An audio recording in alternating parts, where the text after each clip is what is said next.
With 22 million UK users, LinkedIn offers a fabulous opportunity to find your ideal clients and to stay ahead of your competition. But what do these future clients currently find when they visit your profile? First impressions count. So, are you proud of your fantastic profile because it is client ready and written with them in mind? Or do you look at it and wonder how you could do better because you are not generating leads? My Marketing Guy works with those who want to take advantage of the amazing potential offered by LinkedIn. So, for more details, please email guy@mymarketingguy.co.uk to arrange an initial consultation. Remember, your next client is on LinkedIn.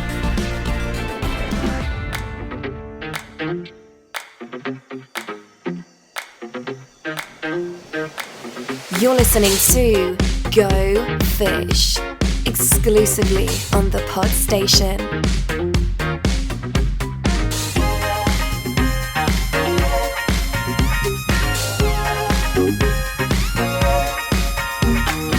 Welcome everyone to episode 54 of the Go Fish Business Tips podcast, where each week we take a topic which will probably affect you as a business owner or someone who works, and we don't want to isolate our audience.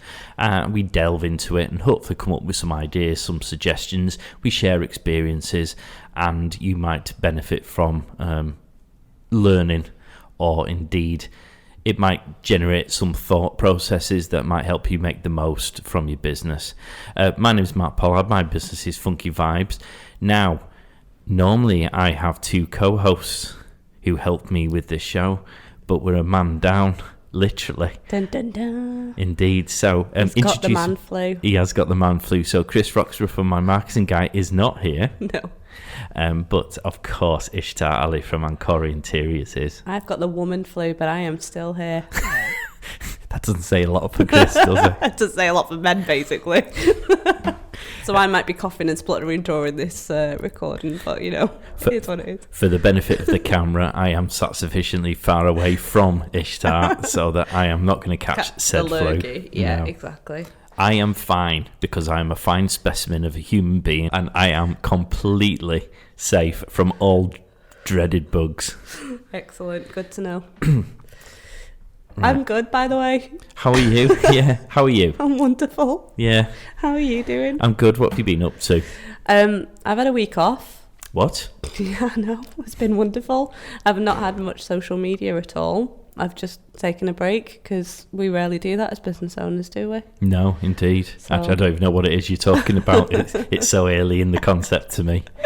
Yeah, it was quite nice. So I'm feeling really refreshed this week. Ugh, you make me feel sick.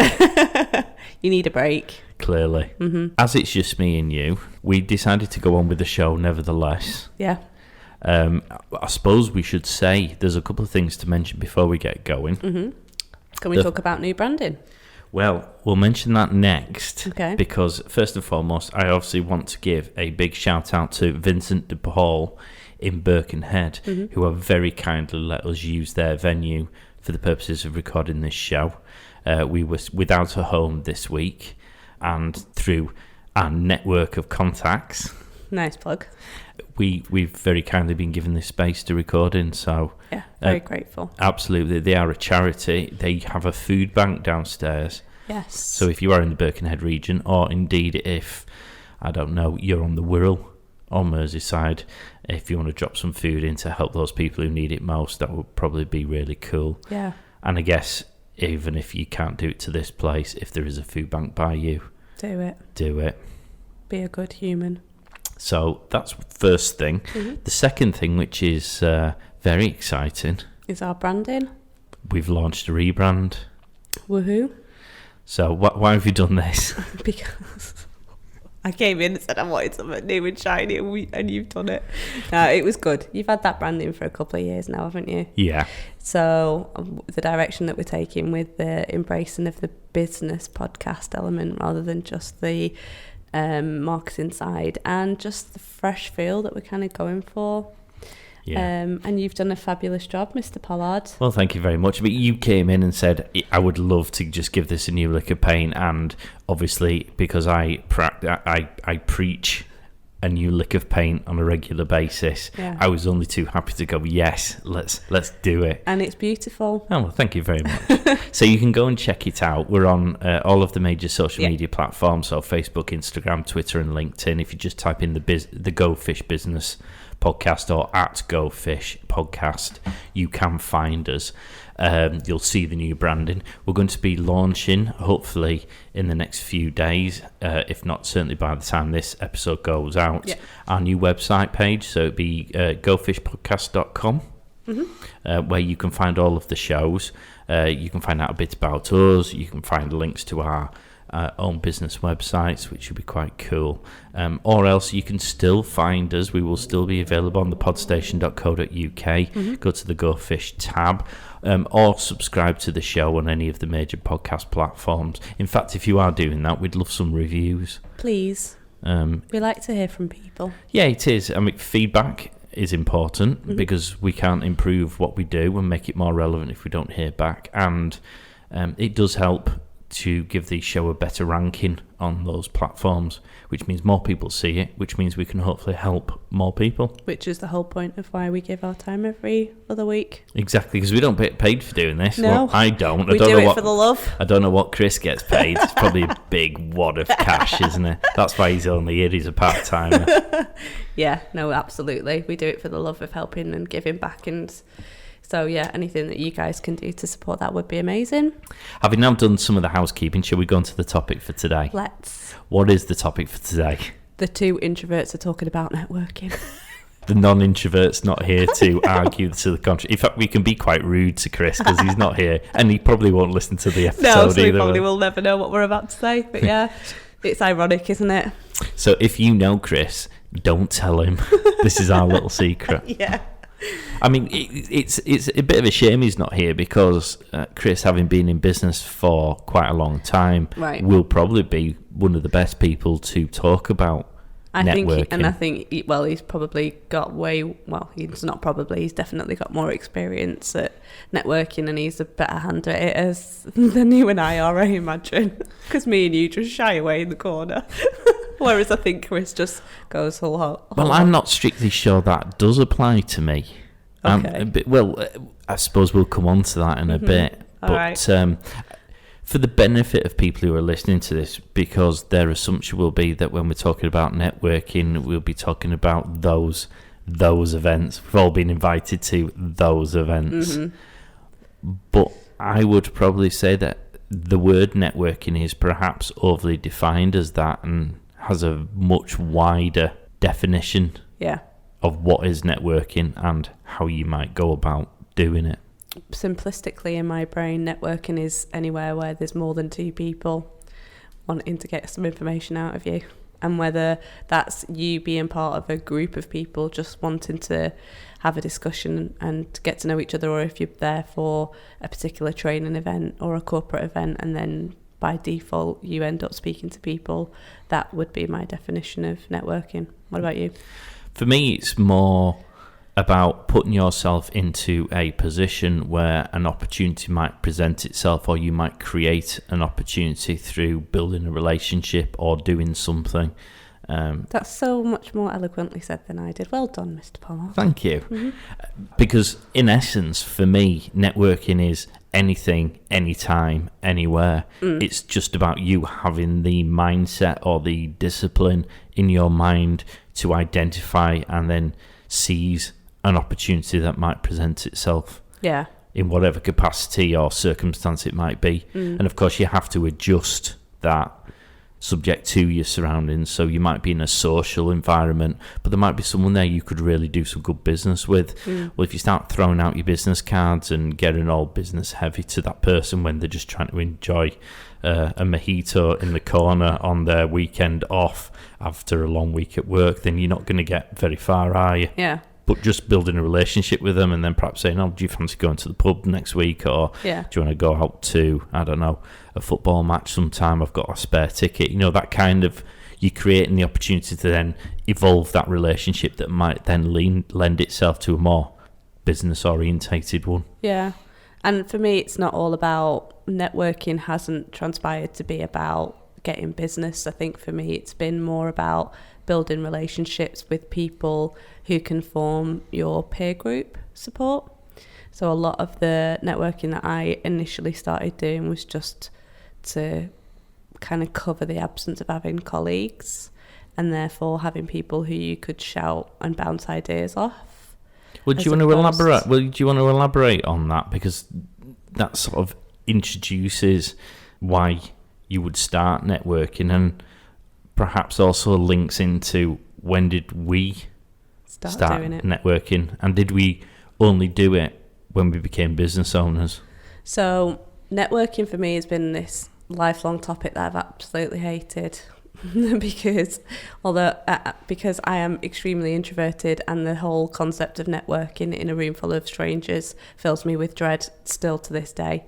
So in my corporate job, I used to go and network at HR conferences. Explain that background, because people won't know what your corporate background is. So my corporate background is I was an HR director for a large global automotive company for a number of years, and by default was invited to many conferences and exhibitions and networking events to represent my brand and my company as a leader in the HR field, right? So other HR directors and business leaders from across the region.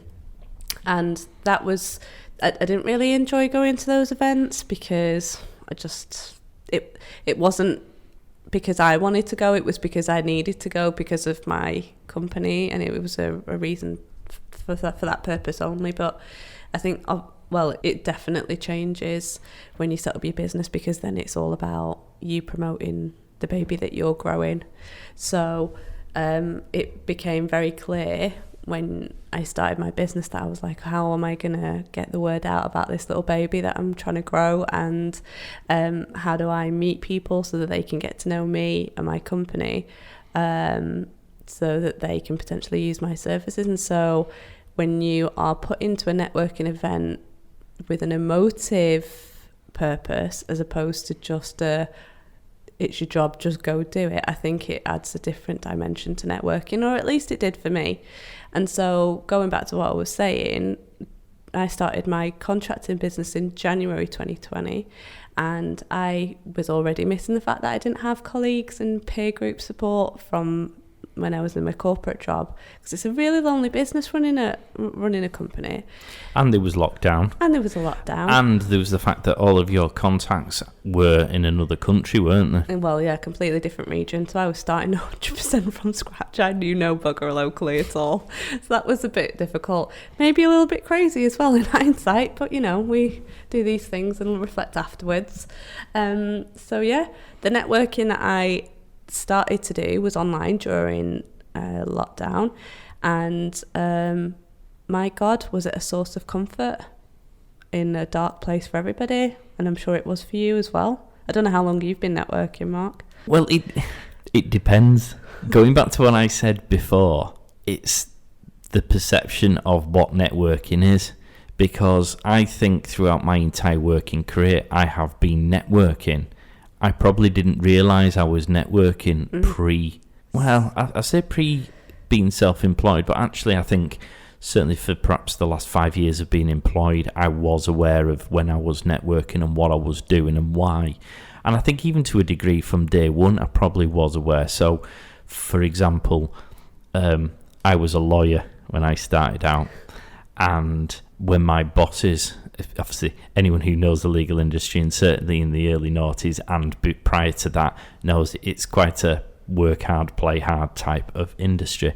And so when my bosses used to invite me out for drinks, I would go. But that's not because they were necessarily my friends at the time, although I'd like to think I developed a relationship after that. But certainly when I was a trainee and wet behind the ears, I was essentially networking with my bosses. I was building a relationship. I was trying to ingratiate myself into the business by networking with my bosses.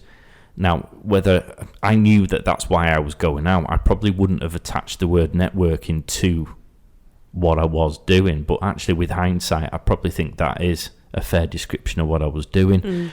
We'd go out with barristers, we'd go out with service providers, And again, that's all networking, because True. you're building relationships, Yeah. you're potentially getting something off the back of it, whether it be you're sending more work to them, they're going to do favours for you.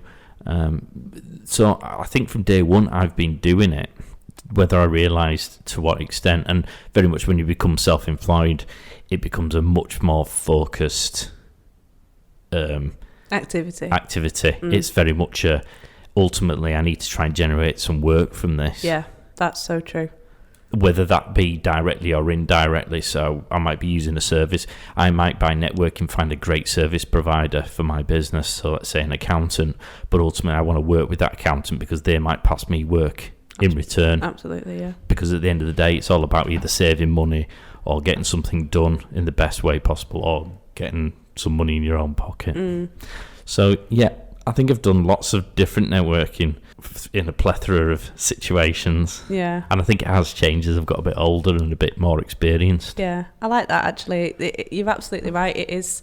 I think people often forget those small, going out with your boss to, dinners with people, that actually does technically count as networking. So you're right. I did that plenty of times with my ex-boss, and I would never have considered it as networking because he was always taking the lead and I was just there to represent the company on his behalf. But you're building a relationship with the people that Yeah. he's meeting. You're building a relationship with your boss. Yeah. And he's now not your boss, is he? No. But you still have a relationship with him. Yeah, for sure. And therefore that networking has created that bond. Yeah, true. And you could probably do business with him or ask him for an introduction, and he would still do it, yeah. And therefore you were networking, weren't you? Oh, that was a clever... I love it. I like the way that you did that. Thank you. So, do we want to go through the list of what type of things might constitute as networking? Let's do it. Before we perhaps go through what some of the benefits are? Yeah. Before we do that, I did have a question for you, because when you were discussing about your previous corporate lifestyle, do you think that you are, or the networking you were doing in the corporate world is better or more effective than the kind of networking you're doing now, or is it different, and if so, how? I believe anything that you do that is done with emotion is much more meaningful than when you have to do it because it's your job.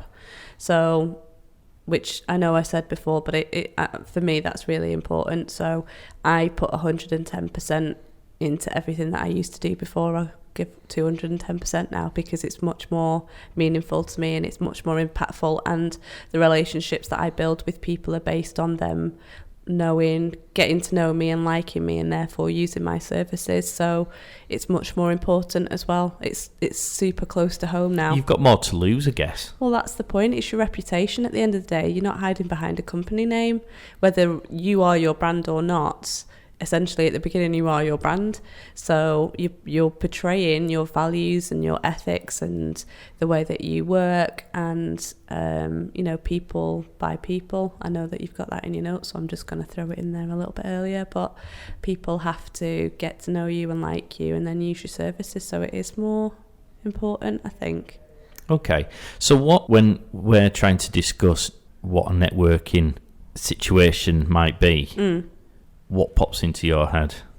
A room full of people, but that's not always the case, as we've just alluded to. It can be any situation. I think the definition that you gave earlier was really beautiful, because it is any situation where you can build a relationship with somebody with the view that either that person, they don't necessarily need to pass your business, but they could be the key to somebody knowing you, or somebody knowing you, like a second or third degree connection that might be like, oh, I know that Mark does this, or I know that Ish does that. So I mean, every relationship when you're a business owner is hugely important. So okay, well, let's start with social. Is a good example that we've just given, a social situation. Yeah. That might be a social situation that's being created by work directly, or it might be a personal social which lends itself still to opportunities, and that can literally be anything, couldn't it? It could be going to a family christening, It could be going to a football match. The people who are sitting next to you have a job. Yeah. You don't know what that job is. If you have a season ticket and they have a season ticket, you're going to be sitting next to each other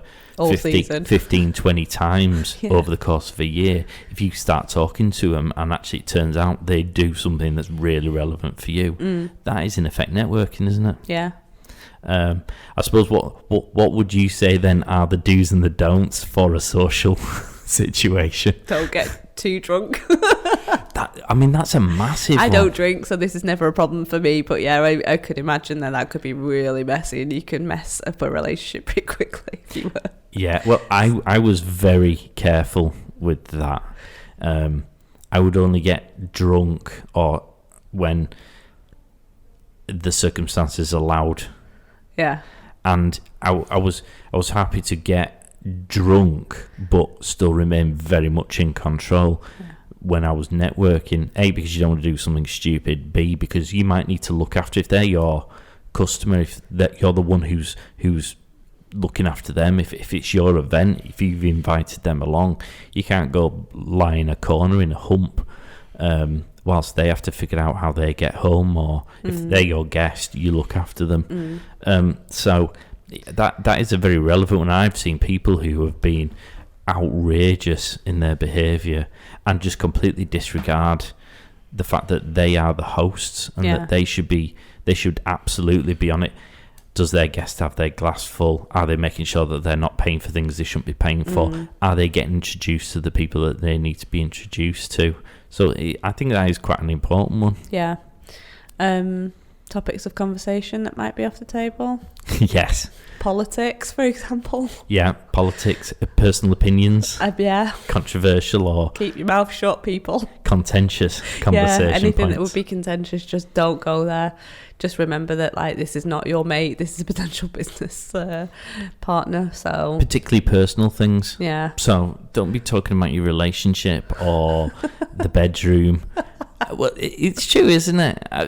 You don't want to be. Not really. There's a decorum, isn't there? There absolutely I is certainly decorum. feel, and some might perhaps say that we're being a little bit uptight about it.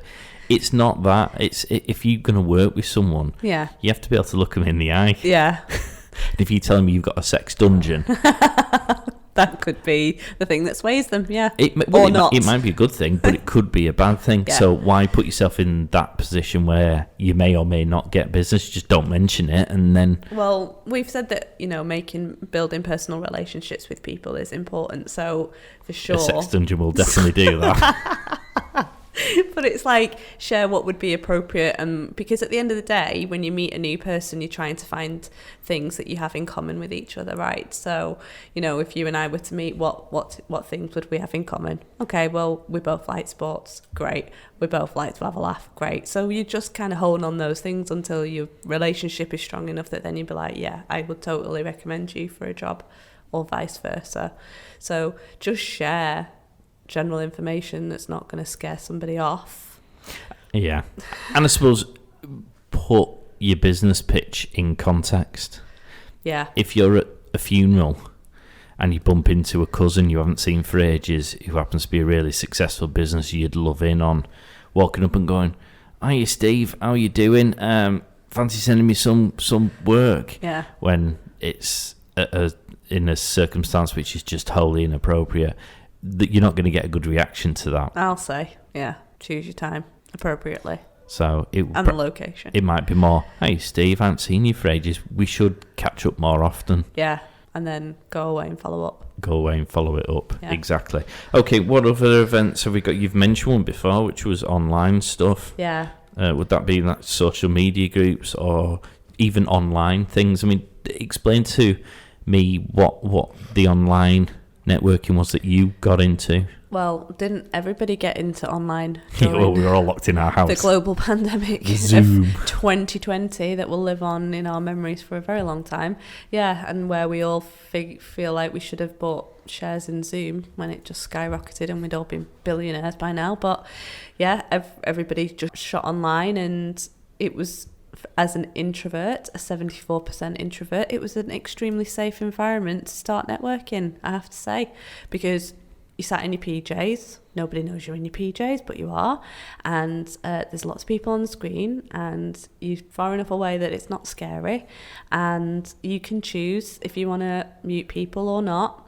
And you can choose if you want to have a conversation or not, because you never met them face to face. So actually, it was wonderful. I did meet some amazing people who are still my friends today. But it's how you ended up on this show. It is. And it's how we met. Yeah, high five. And Chris. Wait, well... Oh, we're fist pumping there. Oh, okay. It's COVID. Yeah, I met Elaine. Yeah. And lots of wonderful people who I now consider friends, but they only really look, you build a relationship with people online, but at a certain point you need to see people in the flesh, make sure they've got legs and not 5 arms and stuff like that they've been hiding off camera. So I've really, my relationships with those people that I met online have really flourished since I've been able to meet them face to face. But what a fantastic way to initiate a relationship with somebody.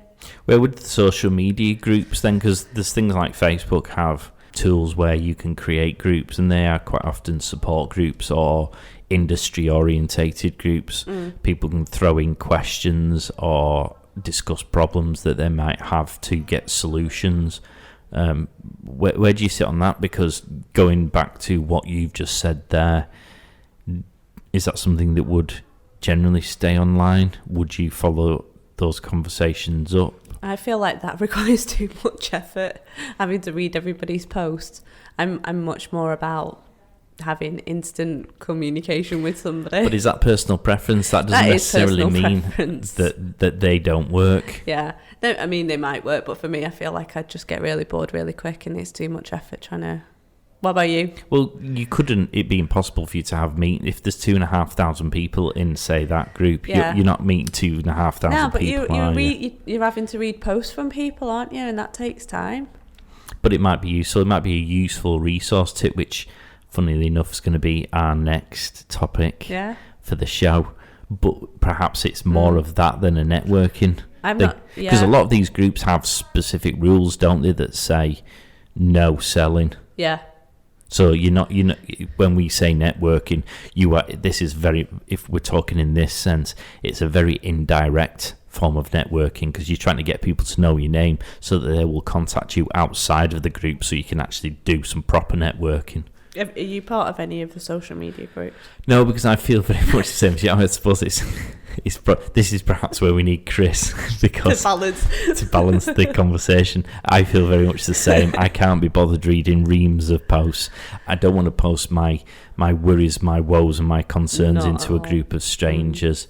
I feel like that's hanging your dirty laundry out for all to see. So I don't get a benefit, but that's not to say it isn't. People don't. We know people in our network, funnily enough, that have a part of groups and who run groups, and they are massively successful, because for every 2 of us that are out there are 4 people that actually do want to do that. Mm-hmm. So whatever works for you, everyone's got a preference. Some people don't want that instantaneous connection with people or that face-to-face thing even on Zoom or whatever. They want to have that opportunity to put things in words, because they can say it more eloquently than they can in verbal. So whatever medium you choose to use it and use it to your advantage. The interior design of a space can significantly affect your feelings and well-being. Ancora Interiors can help create an environment which reflects the message of your business, or design a living space which is a reflection of you, your lifestyle and taste. Providing both e-design and fully fledged interior design services to suit every budget. Ancora ensure that the look you want becomes a reality, using a range of digital visualization tools to perfect the look of your space before a paintbrush is lifted. Check out AncoraInterior.com for more information, or contact us at hello@EncoriaInteriors.com for a free consultation. What about professional associations? Yeah. Where do you sit on this? I have an opinion on this, by the way. I want to hear your opinion on this before I harp on about this. Well, as a former lawyer, yes, my main professional associations were the Solicitors Regulation Authority and the Law Society. I am not now a lawyer, so I am going to say exactly how I feel, which is they are about as useful as a chocolate teapot in the desert. They rarely provided opportunities to network without it going to be costing me money. They didn't provide any support that was of any use whatsoever, and actually during the time when I had my firm, when I perhaps would have wanted the support that I needed, certainly if we're talking in a networking capacity, they absolutely failed to provide. That's how I feel about that. Now, that's not to say that all associations, but I have to say associations generally are massive organisations, and therefore the onus is very much on you to put your work in to try and get something out. And bearing in mind the association is usually made up of competing businesses or competitors. The Law Society is made up of lawyers who work for other law firms, so they're not necessarily going to give me work unless I find a firm who don't do what I do and are looking for someone who does what they, if you can cross-refer work, then that is a good networking opportunity, but you'd have to work hard to find someone to do that. So I have to say I've attached quite a small amount of weight to this, and I'd even go so far as to say things like the Chamber of Commerce. I mean, as far as I'm concerned, the Chamber of Commerce, for all the membership fees I've paid, have done diddly squat for me. I've never had the right interest. In fact, the last time I was a member of the Chamber of Commerce, I sat down with the person before I signed on the dotted line and said, I'll do this as a test, as in I'll trial this for 12 months. But I want you to be, if someone comes in and you think they're of use to me, do me an introduction, because I don't know they exist and I don't know they're a member. So, drop me a line or give my business card or say, oh, listen, I might have somebody who might be worth talking to you. But did you actively participate in the Chamber of Commerce stuff? Well, this boils down to time. I'm one person. I can only go to so many events because I have to fit in other things like doing work. So I have to focus my attention and my time doing events that are going to give me absolute and more guaranteed returns. You get out what you put in, though. Yeah, and turning up to a Chamber of Commerce one, for me, even just turning up to an event is very hard work, because how do you build a relationship with someone over an hour or 2 hour course or over 3 or 4 hours to a social event where there's alcohol involved? It's a lot more difficult. That's true. Whereas I can go into an event which is specifically geared towards doing proper business relationships and meets on a regular basis and probably achieve 10 times more than I would do at that event. So if it's a choice between those two, I would always shy away from that first one. So how do you feel about professional associations and the Chamber of Commerce having had me stomp all over it? And who are no longer going to be a sponsor of the show, by the way. Go fish at thepodstation.co.uk. Look, the CIPD with the HR Professional Association I was part of, was probably still part of. I haven't cancelled my membership yet, which I probably should do. They were fabulous, I'm not going to lie. They've just got a lot of really great tools online that we always had access to, and they had opportunities to network and meet other HR professionals when I was working in HR. So they were actually really good. So I had a good experience with the CIPD. But coming into building contracting, we were too small to be part of anything professional, because you need to have been meeting X, Y, Z criteria in order to be a part of it. So that really wasn't relevant. I did actually have a look at the Chamber of Commerce in Manchester, who apparently were trying to encourage more females in construction, so they honed on me. Ooh, there's a box to tick. Yeah, exactly. Diversity box, whatever it is. But I mean, I'm all on it. Like, if it works with me, I'll do it. But in the end, I didn't join simply because COVID kind of came along, and it is quite an investment. It's like 1,200 quid. And what they had said to me was they wanted me to be part of like the regular meetings and do talks, and I was willing to be very active in the Chamber of Commerce to push my agenda and push my business if it was then going to, reflect positively. In the end, I didn't really need it in the first year of business, so I'm pretty glad I didn't. And having had all of the experiences of networking that I've done, I much prefer what you're saying, where you're in an environment that either will give you the peer group support and doesn't necessarily give you the business, because that's actually what you need, because you can get the business yourself, or you're in an environment where you can get leads being passed through relationship building. And so that was probably a better use of my time, because I literally got to a point last year, probably in October or November, where I was just like, I'm totally goosed with doing networking. I needed to stop, and I just didn't do any networking from like November till probably March, because I was so over it. I think I was doing like 3 or 4 a week, and I literally was not getting any work done at all, and I was equally not getting any work in from the places that I was networking. So I was a bit like, why am I spending 5 hours a week? I mean, I've got great friends, but like, is that what's going to help me get business? No, I need to pay the bills. What the hell? I should caveat the whole Chamber of Commerce thing by each region is very run differently. Yeah. And my experience of the one that I've had dealings with, it doesn't stack up very well. Yeah, I do think it was a very, very widespreading criticism there, and I don't think that's fair at all. No, fair dues. Okay, you've alluded to networking events that are networking events, and they're all ones that if you own a business you have probably been invited to. Can we say that but no not without having given money to charity? Fair enough. Yeah, but there's some scary ones out there, isn't there?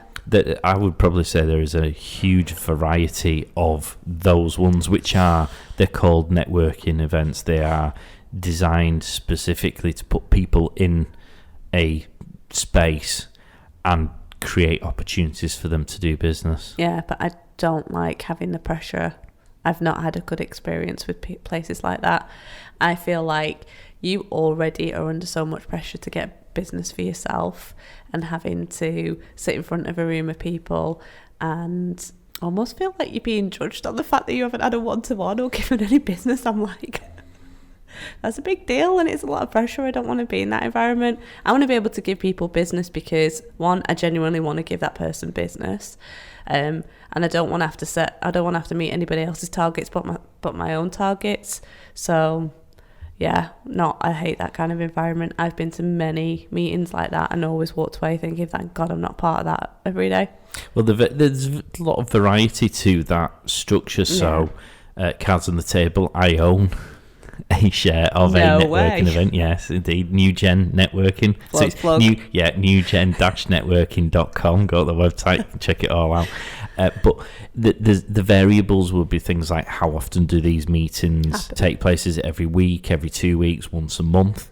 It might be, what is the format?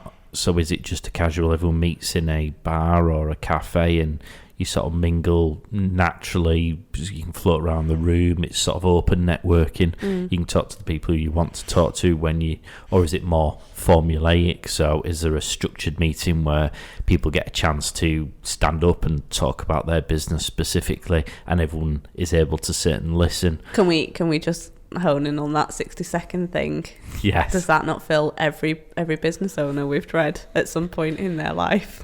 Well, first time you do it, absolutely. I'm like, even on the 10th time I've done it, I'm still like grabbing my pants because it's horrible. It's the fact that you've got to stand up and be like, hey, this is me. It's never bothered me. You're good. It's never bothered me. The first time I did it, I was nervous about what I was doing, and actually I used to put a lot of effort to make them really different and really entertaining. So I was applying a pressure to myself each week, which didn't help. But in terms of just doing it now, I don't even give it a second thought. If someone said, right, you've got to do with 60 seconds, which, I mean, we did actually at the last... You mean you did? For the last recordings. I chickened out. Yes, we were at the Wirral and Chester Business Fair, and there was a networking period, wasn't there? Yeah. And we were all given, everyone in the room was given a chance to do a 60-second pitch. Yeah. And there was about, how many people in the room? There was about 35. Yeah. And I got up to do on behalf of you, who was cowering in a corner somewhere. It was embarrassing people. Standard. I went up and just did a 60 seconds about this show. And you did it wonderfully, and so did Chris. But I've done a million of them, so I kind of feel like I know how to structure one in my head. I can understand why there are people out there, like yourself perhaps, who just want to crumble. Yeah, if that door wasn't locked, I'd be out of there. I'd have been out of there, yeah. But thank you for saving me on that day. But yeah, still, as many times as I do it, I still get nervous before I do it. But you see, would that change if you were a member of that group and you were attending on a weekly basis? Because those people in that room wouldn't, the first time, or indeed maybe for the first month, they are, for all intent and purposes, strangers. And therefore you will feel that, are they judging me? Are they divvies? Yeah. Are they mean? Are they talking about me behind my back? Yeah. We all think that, even though we're full-grown adults, don't we? Exactly. Well, I don't care. That's perhaps why there isn't that same level of concern. I couldn't care if that is the case. No, but you are right. I mean, if you're doing it in a room full of people that you've got to know, then absolutely it feels more comfortable. So yeah, I do believe that after a period of time of getting to know a group of people, then it would potentially become less scary. But saying that, I mean, when I was doing the online thing, it did become less scary because you were literally in the same online space every week, and I haven't really got to a point where I've done enough face-to-face networking with the same group to be able to say that for sure, but logically it makes sense. What would you say the do's and don'ts are for that sort of an environment? Because that is we're talking now about places where people know they're going to a networking event. They know it's a business environment. This isn't the funeral analogy I gave before. Yeah. If you meet Steve, your cousin, in this room, he's there because he's gone to what he knows to be a networking event. Mm-hmm.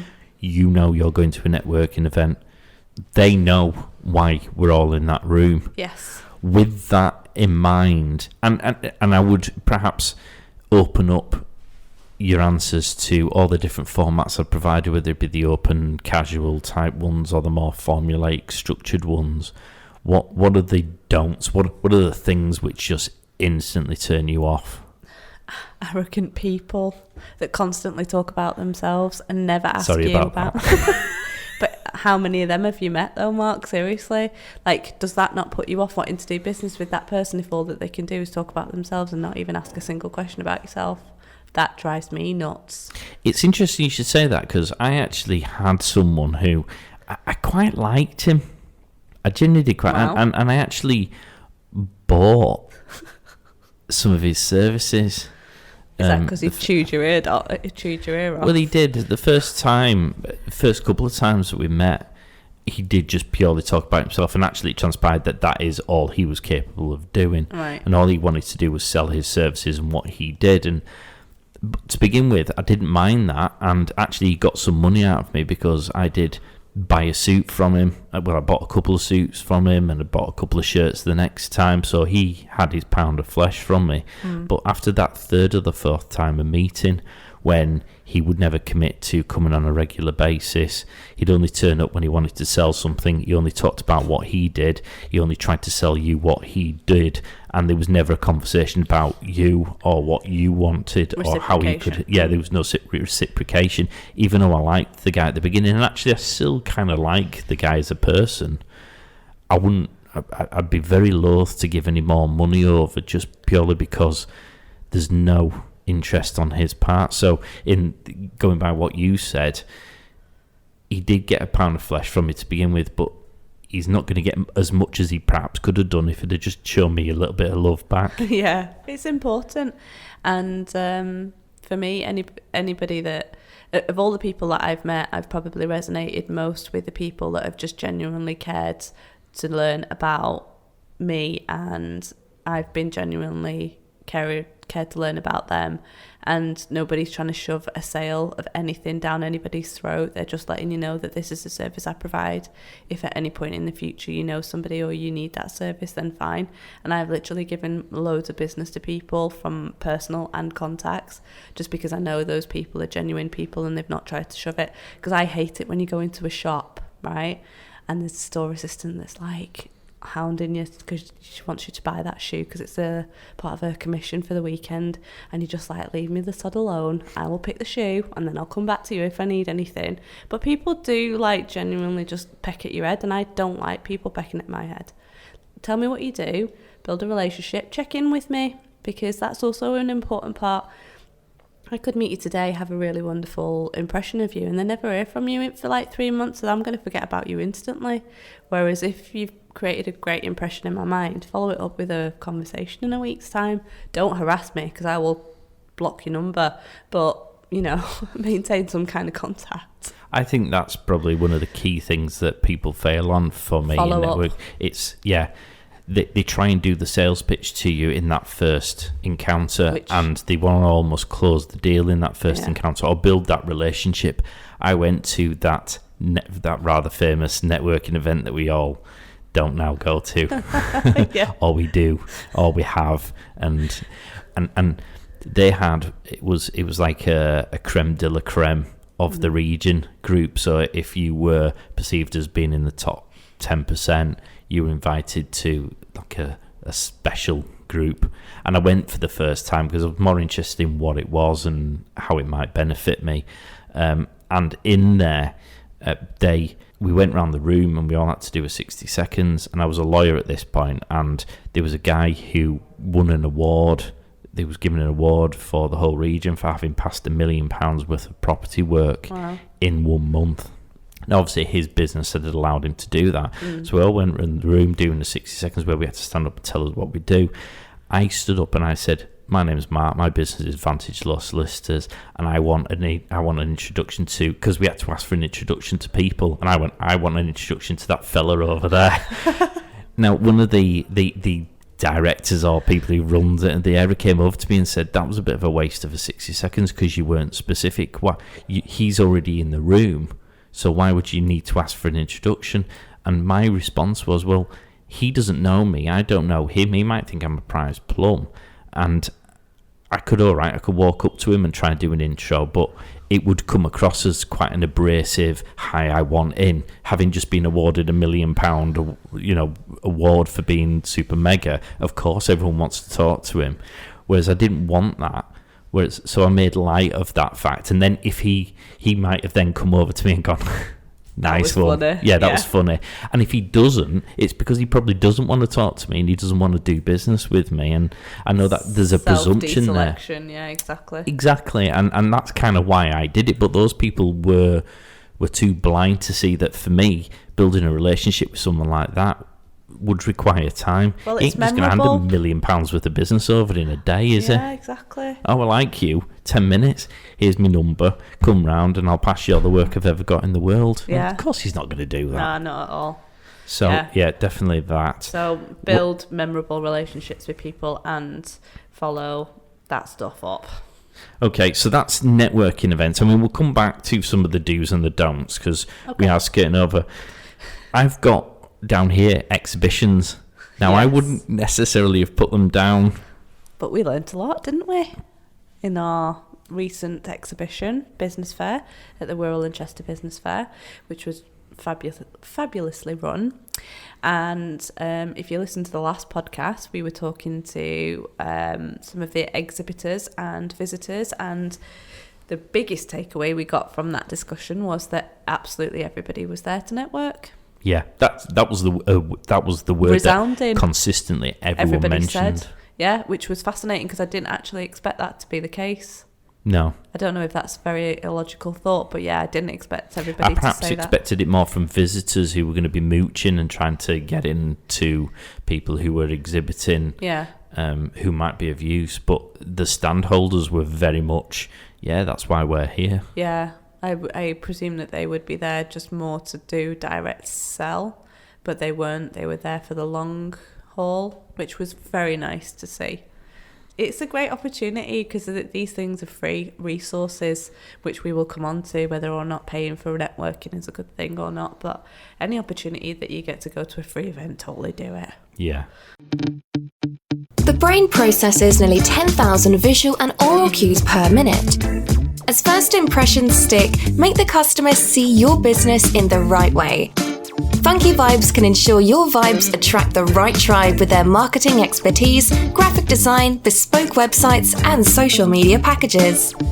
For more information or a no-commitment initial consultation, simply email your tribe at funkyvibe.co.uk. Well, talking about paying, hospitality was the other one I had on my list. Go on, explain further. Corporate hospitality. Yeah. It exists. I know. And whenever I was taken on corporate hospitality, Yeah. I think people sometimes underestimate how nice it is to receive a reward. If I'm spending a fortune with your business and you say, "Oh, do you want me to get you tickets for that game?" or "Do you fancy this race track day?" or Yeah, I went to F1. yeah. That was mint. But how nice did it feel that someone was going that extra mile or giving you something like that? Yeah, because you were never going to afford them tickets without it, were you, really? And their experiences, I haven't had that experience in my business yet because I'm just little, but at some point in the future, maybe, yeah. But like corporate ones are mint. If you can afford to do it, totally do it.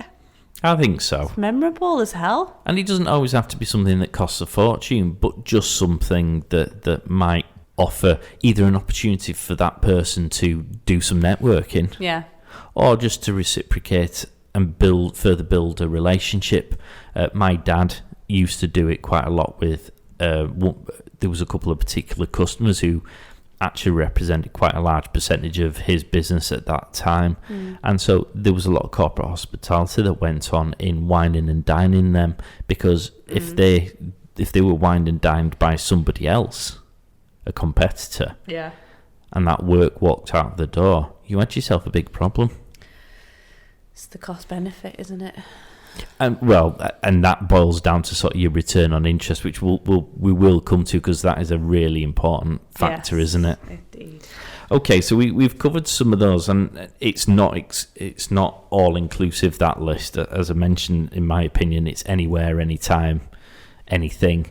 I think that's a pretty good summary, to be honest. That anywhere, anytime, you need to have your game face on, as much as possible, because an opportunity could come your way when you least expect it. Let's go through what are the benefits or perceived benefits of networking. Why would you bother your ass to even put yourself in that position if you're racking up the 74% introvert score? And if you're wondering what we're talking about here, we did do an introvert-extrovert show a couple of episodes ago. Check out 16personalities.com. That's a 16, not the number 16. And what a great free tool to figure out your personality. Yeah. Just in general, to get on that. And it's not a paid partnership or sponsorship. Just do it. It's really good.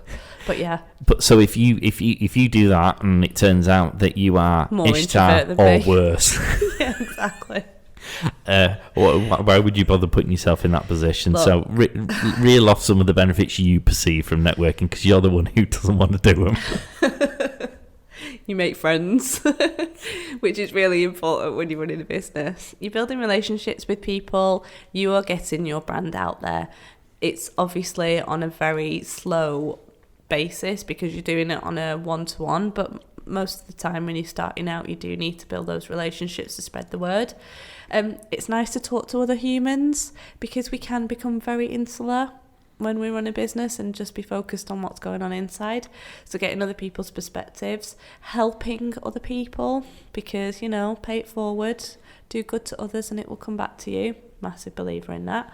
Why else would you do it? Well, shall I give you one? Go on. Service providers. Yeah, totes. When I gave up being employed and became self-employed, I am probably slightly embarrassed by how much money I'd spent on things, like, for example, a website. And I've mentioned this before on the show, but for what I spent on my first business website, as against what I would charge people now for the same thing that I received, I didn't get value for money at all. And that, I would in part perhaps say that was my naivety, but I would very much put it on the toes of the person who created that website, because I now build people's websites, and the advice that I would give someone who came to me with my level of experience, I would absolutely advise them, in a way which meant that they would not be spending that kind of money for what was essentially a brochure website. And networking has very much changed that, because I got introduced to my first accountant was woeful. It cost me a fortune to repair the incompetent job that they did. The website was far too expensive for what it was, and it didn't suit what I needed, so I couldn't update it because it was a bespoke built website. I had to pay £50 every time I wanted someone to do an amendment, or to post a blog. And bearing in mind, we're a brand new start-up business. Every penny counts, exactly. Yeah. I started doing networking events, and I've now got a good friend of mine, a dear friend of mine indeed, who does all the printing stuff for me. My first letterheads were printed by a company that wasn't him before I knew him, and all the bleed came off the back of and ruined the printer, so I had to pay money to someone coming to fix the printer, and then I still had a load of letterheads that were of no use because they couldn't run through. He fixed that problem, but I met him through a networking event. We are still doing stuff now, over 10 years further on. My accountant I've met through networking, and so I now have the comfort that when I can vet these people whose services I might need before I decide. Yeah. And if I can't quite gauge whether you're the person for me, there's the whole rest of the room who I can turn to and say, have you used them before? And they'll go, yeah, stay away from them, they're useless, or yeah, they're brilliant. That's true, because they are held to account a little bit more when they're coming from a networking group. I agree, that's a great thing. The other one I think we need to mention is skill development. Okay. I have seen and I personally have experienced a real development in my skills as a result of networking. So interacting with people, if that's not your natural bag, I have to say probably that's not something I ever had as much problem doing. Yeah. But standing up in front of a room, that's something that people will learn to do. And actually, once you get your head around standing in front of a small room of people doing a 60 seconds, what's to stop you standing up in front of a bigger room doing a full-on presentation or being a speaker in an event, putting together a presentation. What else? Learning to network. Yeah. So how do I create an opportunity for you that gets me a brownie point that might then get me some work off you in the future? Yeah. That pay it forward phrase that you used before. Confidence. Yeah, that's a big one, isn't Personal confidence. So yeah, really good points. I do think you learn some great skills. Yeah. Any situation where you're stepping out of your comfort zone is always going to be beneficial, and we've talked about that in a previous podcast too. And it helps you learn to get work. Yeah. Focusing on, we talk about business plans and marketing strategies, I know. But finding great referral partners who comes into contact with your perfect customer on a regular basis. Yeah. Can you find them? Can you build a relationship with them? Can you get that work from them? Yeah. And the more that you network, the more that you get better at building those relationships. If it's not something that comes naturally to you, you are right. Indeed. So those are lots of positives. There's lots of positives for sure. They're not all positive. What are some of the challenges? And I'm going to throw these right on your lap, young lady. Given the descriptions of your experiences thus far. So what are the challenges you feel you face? Insincere people. How do you know if someone is going to be able to deliver what they're saying that they're going to deliver? I think that's something that's very difficult, especially if you're not used to, if you're not good at reading people. I think it's very difficult if you're in a situation where you've got to, or you're pushed to immediately give business to people that you're not comfortable with. I'm just take that time to build that relationship before you do it. I think that's a great one, by the way. And that's something that I've learned to better do over the course of time. The presumption was whenever I joined networking groups or was networking, and my automatic assumption when I first started out in business, when I was a pure and wonderful human being, was that everyone was lovely, everyone was genuine, and everyone would deliver on their promises. I am now bitter and twisted, and realise that does not exist in the world. And realise that isn't the case. And so I don't rule people out from that, but there is a longer period and perhaps a better vetting process before I start committing. That is the key, because you will meet a lot of people who will say all the nice things in the world to you, and then you'll very soon realise. That's how me and Chris got you on the show, wasn't it? Yeah. And now they won't let me out. Yeah. And then over time, you're just like, no. I mean, at the end of the day, in any relationship, whether it's business or personal, the test of time will prevail, right? So the people that you resonate with and who stay in contact with you and who genuinely have an interest in you and it's reciprocated will be the ones that, you know, are the most fruitful. So take your time. Indeed. Yeah. ROI. The ROI thing is really important because, one, when you're a small business, especially when you're starting up, you probably don't have a lot of money. You've only got the money that you've invested in the business, and then somebody comes around and says, right, we need 500 quid for the year in order for you to, you know, join this networking group, or however much it is. And it sounds like a lot of money, because actually it is a lot of money if you're not making any money. But you've got to really think about how many jobs you would need to get from that networking event in order for it to be a decent return. So, for example, there is a networking event I will be joining, so I know how many jobs I need to get in order to have a decent return on investment, and the likelihood is that will probably happen in the first few months, so it won't even be it'll be a no-brainer to join. But just don't be put off by the fact that, like, you have to put money out up front. You need to get good networking events, should give you the opportunity to join them a few times before you officially have to sign on the dotted line and, you know, hand over any cash. So where you've got an opportunity to do that, do it. And scope out, which is what I've done, a few individuals in that group before you join, and have one-to-ones with them and just see if they're going to be the people that you're going to cling to. Even if nobody else in the room is going to be able to give you business, if those few people will, then it makes it worth it. And that's what I've done, and that's been hugely beneficial, because I'm really stingy. I will not pay for anything unless I absolutely feel that there's a need to pay for it, as you well know, Mr. Pollard. I'm going to give him a shout out, A, because he's a lovely guy, and B, because he actually elaborates on what you've just said. So his name's Dave Palmer from Perfect Getaways. Mm-hmm. He was actually a guest on the show when we were talking about lockdown stories, which is another episode. Plug. Go and check that out. Yeah.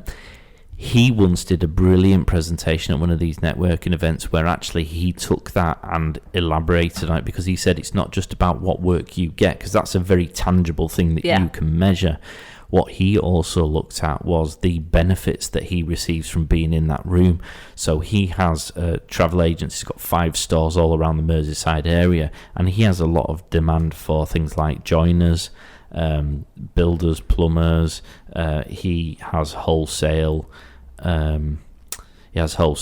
booze in his free bars. He needs HR services, accountancy services. There's a whole raft of things his business needs that he's able to get because of the relationships he built in there. And not only might he get a better deal from those relationships, so it might cost him less, he might get more for his bang for his buck, or he gets a reliable service that's exactly what he wants without having to then pay again for someone to come in and fix it and repair it. And that in itself has a value. Massively. That's why, can I give another shout out then? Go on. Given that you do, Mr. Carl Birch. Oh, from? He's my new bestie, Eco Decor. Hey Carl. We are now going to be working together, but I love the fact that I've literally only met him 2 weeks ago. He's already working on a nice commercial job for me down in Macclesfield, and we've had 2 one-to-ones now, and have plans to be working together on projects in the future. Why did I choose him? 1, he's an amazing person, and I know that from the one big initial discussion that we had, but 2, he's part of this networking group that contains people that I know and trust and who have recommended him. So that has saved me a massive job trying to find and source other painter and decorators that can do the job that I know he will do, and I know he's going to be accountable for the work that he does because he knows me and everybody in that group now. The serial networkers, we know a few, don't we? We do, we all know them. Overextend themselves. Yeah, but I mean, everybody knows them. Literally everybody knows them. And so perhaps that is, I mean, clearly that's a benefit, because we know who those serial networkers are. To be fair, if I needed anything, those serial networkers are the people I'd go to if they weren't in my immediate network, because I think that they would probably know the people that I didn't know. Maybe. And you're absolutely right. The flip side to that for me is I don't feel like I'm as valued at their end. There is in every networking group an accountant. Yeah, for or sure. There is a lawyer. There is an estate agent. Yeah. There is a marketeer. Yeah. There is a financial advisor. And there is only so much work that serial networker can provide to those people. If you're attending immeasurable numbers of networking events, you're out there just for you because you're putting yourself out there. And this isn't a criticism, by the way, to anyone who does that. Yeah. But for me personally, if I want to build a relationship with an accountant, I want to build a relationship in a way that will allow me to give them work and make introductions to those people. If I know 15 accountants, I can only really service 1 or 2 at an absolute maximum, at which point I'm taking stuff from them but not reciprocating. And actually, going back to my soup person analogy, that work will quickly dry up, at which point I've spent a load of time and a load of energy building a relationship that's now neither use nor ornament. Yeah. I mean, on the flip side of that as well, it's knowing when too much networking is too much networking for you. Being part of more than 1 or 2 is probably not a great idea from personal experience, because it's about making those genuine relationships with people. And if you've got a room of 20 people times 2, that's 40 people that you've got to build relationships with. And like you rightly said, you're going to probably have duplicates of those professions in each of the groups. That, and it takes a shed load of time away from you actually doing your work, as we've already alluded to. So know the value of your time, find one that is really good and build on those relationships, because inevitably that one person knows 20 other people who could then be part of your network. So it's not about how many networking groups that you do, it's about building meaningful relationships with the 20 people that are in your room or 10 people that are in your room, who will then open you up to everybody else, I guess. Very much find the one that suits you at the time as well, because it changes. It can change massively. That networking group I keep on mentioning. Yeah. I didn't join it for the first 4 years that I had a business, even though as a lawyer I probably would have got a lot of work from it. I didn't feel like I could dedicate that amount of time each week, because we were essentially a new business and a set-up business. When I joined it for the first time, I had staff who could do stuff while I was out networking, so I felt my business was still productive whilst I wasn't there, whereas it wasn't the case before I had staff and I first set out. It would have been just me dedicating my time purely to that.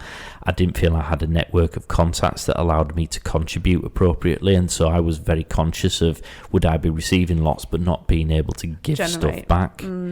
Yeah.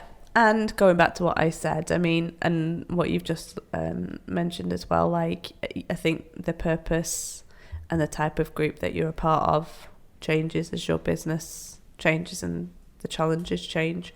So at the start, it was all about peer group support. So I joined a group that didn't give me any business leads, but provided a good support mechanism. I've been part of a group of people that hold me accountable every week.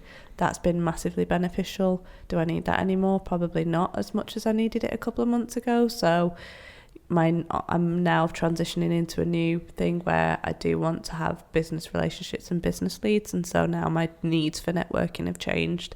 So it's a constant evolution, isn't it? Yeah, very much so. Yeah. Okay, I suppose tool tips. Birds of a feather. Can I mention one that I've actually used quite a lot? Go on. Eventbrite. What a fabulous application. If you haven't got it, download it. Eventbrite has a number of free, it basically is an app that has loads of events, some paid, some are free, and you can sort through the app to find the free ones.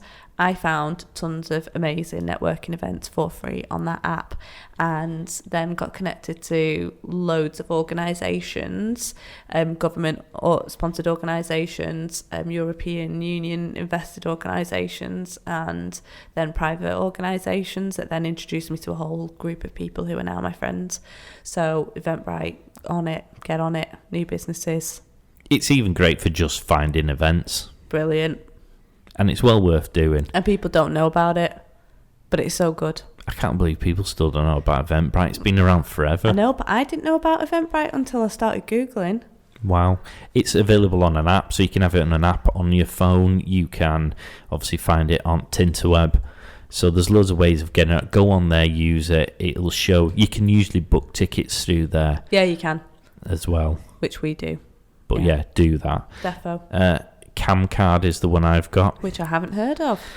So it's a free app for your phone. Nowadays, perhaps it's less relevant, but certainly once upon a time, you go to these events and you'd come away with like 20 business cards and you think, oh, Christ alive.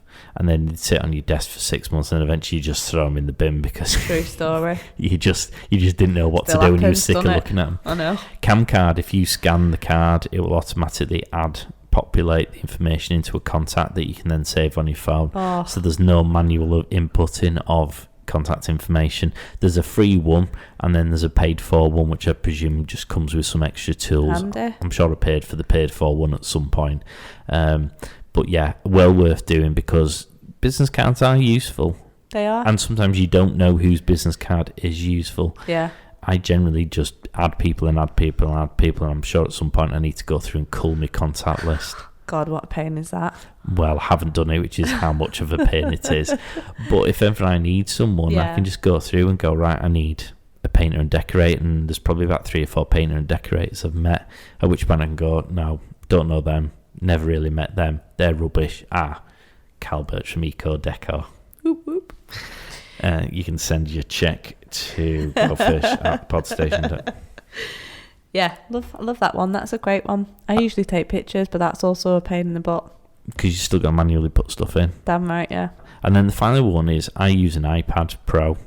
Instead of writing notes. And a good couple of friends, one particular friend who makes me laugh, God bless him, Dave Forrest from Myriad Mortgages, who bought one of those notepad things. Which I have been tempted to do too, by the way, because those adverts are very good. Well, it works on Dave.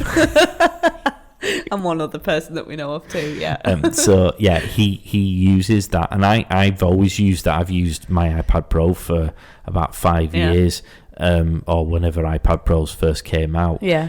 Because I don't want reams of sheets of paper. Yeah. I want the notes in, and because they're electronically stored. Yes. Actually, I find it's quite useful to refer as a reference point. Yeah, I like that one. Good job. Splendid. I think we've done networking. Well done. Haven't we? You've done a great job as always. We. Okay, we've done a great job. Networking is a bit of a chunky subject, isn't it? I think because it's so wide-ranging. Yeah, and lots of people have got lots of varied experiences, but I think ultimately it is such a valuable thing to consider to do and do. Just find the right one for you. My business wouldn't exist without networking. Mine probably wouldn't either. In fact, I'm sure it wouldn't. So do it. People help people. Exactly. Be kind. Hopefully you find it useful. If we've missed a topic, if we've said something you fundamentally disagree with, if there's a question you'd like to raise, or even something you'd like us to mention in the next episode about this topic, then send us an email to gofish@thepodstation.co.uk. You can also direct messages if sending an email isn't your thing. Message, yes. It gives a follow. We mentioned at the outset, we're on which platforms?